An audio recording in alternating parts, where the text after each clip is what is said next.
GKGS ultra point में आपका स्वागत है। हम लोग को आज से प्रस्तावना पढ़ना था। हम लोग पूरा अधिनियम खत्म हो चुका था। इसमें संवैधानिक विकास और कैबिनेट मिशन, अंतरिम मंत्रिमंडल और स्वतंत्र भारत के मंत्रिमंडल के बारे में हम लोग पढ़ चुके थे। ठीक है, आप बताइएगा, अंतरिम मंत्रिमंडल में रेल मंत्री कौन था? अंतरिम मंत्रिमंडल का रेल मंत्री कौन था? अंतरिम मंत्रिमंडल में आसफ अली। कौन थे? आसफ अली। आसफ अली क्या थे? रेल मंत्री थे। बताइएगा, अंतरिम मंत्रिमंडल में वित्त मंत्री कौन था? वित्त कौन थे? लियाकत अली थे। ठीक है, और विधि मंत्री कौन थे? जोगेंद्र नाथ मंडल किस पार्टी के सदस्य थे? एससीएस चीफ के सदस्य थे। ठीक है सर, आप बताइएगा कि अंतरिम मंत्रिमंडल में कार्यकारी परिषद का उपाध्यक्ष कौन था? उपाध्यक्ष जवाहरलाल नेहरू। बोल, ठीक, जवाहरलाल नेहरू। ठीक है, आप बताइएगा सर कि जगजीवन राम को अंतरिम मंत्रिमंडल में कौन सा मंत्रालय मिला था? ठीक है, स्वतंत्र भारत का प्रथम रेल मंत्री कौन था? जॉन मथाई। और अंतरिम मंत्रिमंडल में रेल मंत्री कौन था? आसफ अली। कौन था? आसफ अली। ठीक है, बताइएगा कि जो अंतरिम मंत्रिमंडल था, उस अंतरिम मंत्रिमंडल में, ठीक है, संचार वायु, ठीक ना, संचार वायु या डाक मंत्री कौन था अंतरिम मंत्रिमंडल में? संचार मंत्री बता दीजिए। हाँ ठीक है, बोले अब्दुल रब नस्तर। अंतरिम मंत्रिमंडल में वायु कहे, डाक कहे या संचार कहे, कौन मंत्री था? अब्दुल रब नस्तर। वही स्वतंत्र भारत का प्रथम संचार मंत्री या वायु मंत्री या डाक मंत्री कौन बना? स्वतंत्र रफा दफा रफी अहमद किदवई। कौन थे? रफी अहमद किदवई थे। ठीक है, रियासती विभाग का अध्यक्ष कौन था? सरदार वल्लभ भाई पटेल थे। 5 जुलाई 1947 को 11 जुलाई को 5 जुलाई को 1947 को क्या बना था? रियासती विभाग बना था। और रियासती विभाग का अध्यक्ष कौन थे? तो सरदार वल्लभ भाई पटेल थे। रियासती विभाग के सचिव कौन थे? बीपी मेनन थे। ठीक है, राज्य संबंधी समिति का अध्यक्ष कौन था? पंडित जवाहरलाल नेहरू थे। और प्रांतीय संबंधी कहेगा तो पटेल जी। कौन? सरदार वल्लभ भाई पटेल थे। प्रक्रिया विषयक नियमक समिति कौन थे? राजेंद्र प्रसाद थे। ठीक है, संघ संचालन समिति के कौन थे? जवाहरलाल नेहरू। वही संचालन समिति के कौन थे? राजेंद्र प्रसाद थे। प्रांतीय प्रारूप समिति कौन थे? भीमराव अम्बेडकर थे। बताइएगा कि अम्मू स्वामीनाथन क्या संविधान सभा के सदस्य थी? अम्मू स्वामीनाथन थी। ठीक है, मैनी मैस्करीन, ठीक है, एक थी दक्षियानी वाला दीवानी, लीला रे, बताइएगा मालती चौधरी थी कि नहीं? कमला चौधरी, पूर्णिमा राय थी। अब अपने से कोई एक नाम बता। दुर्बा, ठीक ना। ये पूर्णिमा बनर्जी, कौन है? पूर्णिमा बनर्जी। ठीक है, ये लोग क्या थी? संविधान सभा में सम्मिलित। हंसा एक मेहता थी, एक महिला थी, वो मुस्लिम महिला थी, बेगम एजाज रसूल। ठीक है ना, ये सब क्या थी? महिला सदस्य जो संविधान सभा में शामिल थी। कितनी महिलाएं थी? 15 महिलाएं थी। प्रारूप समिति में कितने सदस्य? 7। पूछेगा कि प्रारूप समिति को और किस नाम से जानते हैं? पांडुलेखन। तो कभी कभी डायरेक्ट पूछेगा कि पांडुलेखन समिति में कुल कितने सदस्य थे? 7 सदस्य। प्रारूप समिति को एक और किस नाम से जानते हैं हम लोग? पांडुलेखन समिति के नाम से जानते हैं। ठीक है, बताइएगा कि कार्य संचालन समिति के अध्यक्ष कौन थे? के मुंशी। कार्य संचालन समिति कहेगा तो संचालन कहेगा तो राजेंद्र प्रसाद। संघ संचालन कहेगा तो जवाहरलाल नेहरू। और कार्य संचालन कहेगा के मुंशी। कौन होंगे? के मुंशी होंगे। ठीक है, आगे संविधान को बनाने में 2 वर्ष 11 माह और 18 दिन लगा था। जब संविधान लागू, जिस दिन संविधान को अंगीकृत किया गया, कब अंगीकृत किया गया था? 26 नवंबर 1949 को संविधान को हम लोग क्या किए थे? अंगीकृत किए थे। उस दिन कितने अनुच्छेद लागू हुए थे? 15। कितना अनुच्छेद? 15 अनुच्छेद को लागू किया गया था। संविधान सभा की अंतिम बैठक कब हुई थी? 24 जनवरी 1950। 24। बताइएगा राजेंद्र प्रसाद को राष्ट्रपति कब चुना गया था? 24 जनवरी 1950 को चुना गया था। ठीक है, भारत ने राष्ट्रमंडल की सदस्यता कब ग्रहण की थी? 1949 में। और भारत का राष्ट्र ध्वज कब अपनाया गया? 22 जुलाई 1947 को। उद्देश्य प्रस्ताव संविधान सभा में कब प्रस्तुत किया गया? 13 दिसंबर 1946 को। इस उद्देश्य प्रस्ताव को स्वीकृति कब मिली? 22 जनवरी 1947 को। प्रारूप समिति का गठन कब हुआ था? 29 अगस्त 1947 को। ठीक है, प्रारूप समिति को स्वीकृति कब मिली थी? 21 फरवरी 1948 को मिला था। ठीक है, अब हमारा यहीं पर क्या होता है? खत्म हो जाता है। आज से हम लोग को उद्देशिका के बारे में पढ़ना है, प्रस्तावना के बारे में। ठीक है, प्रस्तावना में बताइएगा, प्रस्तावना एक बार पढ़ देते हैं, बता देते हैं। ठीक है, सुन लीजिएगा। हम भारत के लोग भारत को एक संपूर्ण प्रभुत्व संपन्न, समाजवादी, पंथनिरपेक्ष, लोकतांत्रिक गणराज्य बनाने के लिए तथा उसके समस्त नागरिकों को सामाजिक, आर्थिक, राजनीतिक, न्याय, विचार, अभिव्यक्ति, विश्वास, धर्म और उपासना की स्वतंत्रता, प्रतिष्ठा और अवसर की समता प्राप्त करने के लिए तथा उन सब में व्यक्ति की गरिमा, राष्ट्र की एकता और अखंडता सुनिश्चित करने वाली बंधुता बढ़ाने के लिए दृढ़ संकल्प होकर इस संविधान सभा में आज तारीख 26 नवंबर 1949 को एतत् द्वारा संविधान को अंगीकृत, अधिनियमित और आत्मर्पित करते हैं। ठीक है। संविधान उद्देश्य क्या बताइएगा कि इस जो हम प्रस्तावना पढ़े थे, इस प्रस्तावना में हमने भारत शब्द का प्रयोग कितनी बार किया? 2 बार। किसका प्रयोग किया था? भारत शब्द का प्रयोग कितनी बार किया? 2 बार किए थे। और संविधान को अधिनियमित या आत्मर्पित कहे या अंगीकृत कहे, इन तीनों शब्द में कोई भी शब्द बोले तो हम संविधान को अंगीकृत कहेगा तभी कब कहेगा? 26 नवंबर 1949 को। अधिनियमित भी करेंगे तो कब करेंगे? 26 नवंबर 1949 को। और आत्मर्पित भी कहेगा तो कब करेंगे? 26 नवंबर 1949 को। लेकिन कहेगा संविधान हमारा पूर्ण रूप से कब लागू हुआ था? 26 जनवरी 1950 को लागू हुआ था। ठीक है।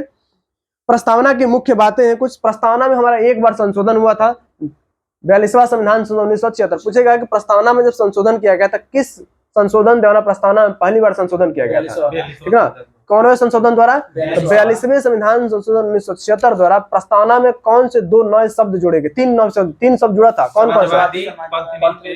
और राष्ट्र की अखंडता। प्रस्तावना में कितने नए शब्द जोड़े गए हैं? 3। समाजवादी, पंथनिरपेक्ष और राष्ट्र की अखंडता। ठीक है ना। कौन कौन? समाजवादी, पंथनिरपेक्ष और राष्ट्र की अखंडता। ये तीनों शब्द किस संविधान संशोधन के तहत जोड़े गए थे? हाँ, 42वां संविधान संशोधन 1976 के द्वारा इन शब्द को जोड़ा गया था। ठीक है। आगे, संविधान की प्रस्तावना को संविधान की क्या कहते हैं? कुंजी कहते हैं। जो प्रस्तावना होता है संविधान के क्या होता है? कुंजी होता है। तो ठीक है, की मतलब चाबी है। प्रस्तावना, संविधान का चाबी किसको बोला जाता है? प्रस्तावना को बोला जाता है। ठीक है। प्रस्तावना संविधान का आरंभिक अंग होते हुए संविधान का भाग नहीं माना जाता है। ठीक है। शुरू में क्या था कि प्रस्तावना संविधान का आरंभिक अंग है, फिर भी इसको संविधान का भाग नहीं माना जाता है।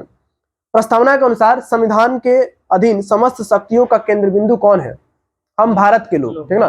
प्रस्तावना के अनुसार अगर देखा जाए तो संविधान का केंद्र बिंदु क्या है? हम भारत के लोग हैं, क्योंकि भारत के लोग ही तो इसको बनाए हुए हैं, बनवाए गए। किसको? प्रस्तावना को, संविधान को। ठीक है। तो प्रस्तावना के अनुसार संविधान के अधीन समस्त शक्तियों का केंद्र बिंदु कौन है? हम लोग हैं, मतलब लोग हैं, जनता है यहाँ की। प्रस्तावना में लिखित शब्द हम भारत के लोग इस संविधान को अंगीकृत, अधिनियमित और आत्मर्पित करते हैं। भारतीय लोगों की सर्वोच्च संप्रभुता का क्या करता है? यहाँ पर उद्घोष करता है। जो ये वर्ड है कि हम भारत के लोग संविधान को अंगीकृत, अधिनियमित करते हैं, इसके भारतीय जो लोग हैं यहाँ की क्या करता है? उद्घोष करता है। उनका क्या करता है?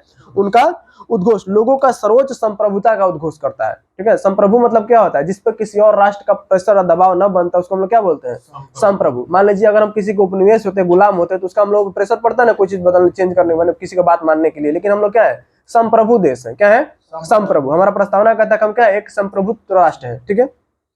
आगे, प्रस्तावना को न्यायालय में परिवर्तित नहीं किया जा सकता है। ठीक है। प्रस्तावना को न्यायालय में परिवर्तित नहीं किया जा सकता है। यह निर्णय कब दिया गया था? यूनियन बैंक बनाम मदन गोपाल 1957। तो पूछेगा कि किस निर्णय में कहा गया था कि प्रस्तावना को न्यायालय में परिवर्तित नहीं किया जा सकता है? तो इसको याद रखिएगा लाइन से, यूनियन बैंक बनाम मदन गोपाल 1957। ठीक ना। तो पूछेगा कि यूनियन बैंक बनाम मदन गोपाल 1957 निर्णय में मतलब कि सर्वोच्च न्यायालय का क्या मत था?